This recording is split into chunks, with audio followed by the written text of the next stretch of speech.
Oh, hey, what's going on, guys? This is TC, and you've tuned into TC Time. We just got done making a video completely by accident on this old garage sale air cleaner.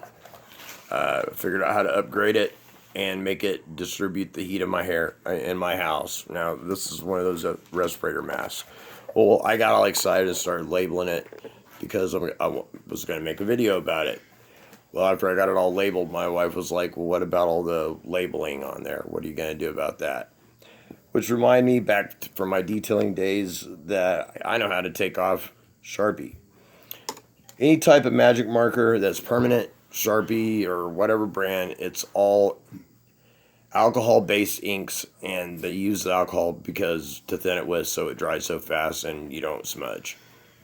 Real convenient, but and real permanent unless you got some alcohol. And if you just rub some alcohol on what we have right here, it would just melt right off and it wouldn't be an issue. But here's the thing, we don't have alcohol at our house right now, and I still need to get this off of here. So I'm gonna just look for stuff that's got alcohol in it. I'm pretty sure hairspray's got some alcohol. Let's spray some of that on there.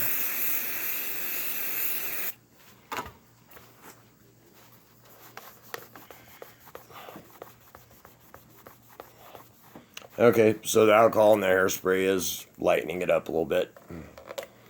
Then there's alcohol still in the ink in the Sharpie, so we can actually take the Sharpie and rub the spot, get some wet ink on there, and then wipe that wet ink off before it dries, which I waited too late. Here we go, do it again. Wipe the wet ink off before it dries, and that will take it off as well. That's the hardest way. Now, since we don't have alcohol and it's late, we're not going to the store to buy $1 thing of alcohol to make shit easy. What we're going to do is we're going to take some of my grandpa's old Swordfish Avon cologne, and I'm pretty sure that stuff was almost 100% alcohol. We're just going to pour it right on top of this thing for just a minute. And as you'll see, it's just starting to run off.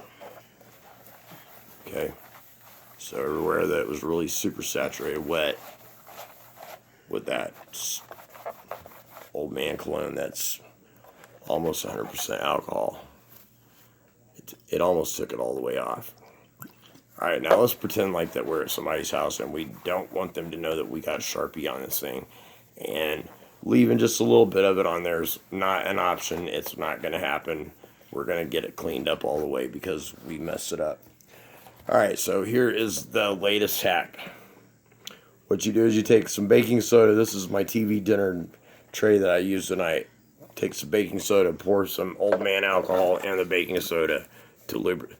That way you got some kind of lubrication when you're cleaning. Okay, I know it sounds crazy. Take your wash rag, dip it in the alcohol-soaked baking soda, and just start rubbing in a circle. You want to be sure and keep it nice and wet. And the baking soda acts as an abrasive, kind of like a buffing compound or a polish. And you can get off just that last little bit that won't come off with the old man cologne. With the baking soda and cologne mixture, and that's for plastic. By the way, the hack for plastic will work for automobile upholstery, vinyl, tires, paint, clothes, carpet. It don't just work on vinyl, it works on everything. So I hope this helps you out, and this was another one of my TC detail secrets when I had TNT polish and detail. So don't tell anybody, alright? Nah, I'm kidding. Tell everybody. Like it and share it. I'd appreciate it.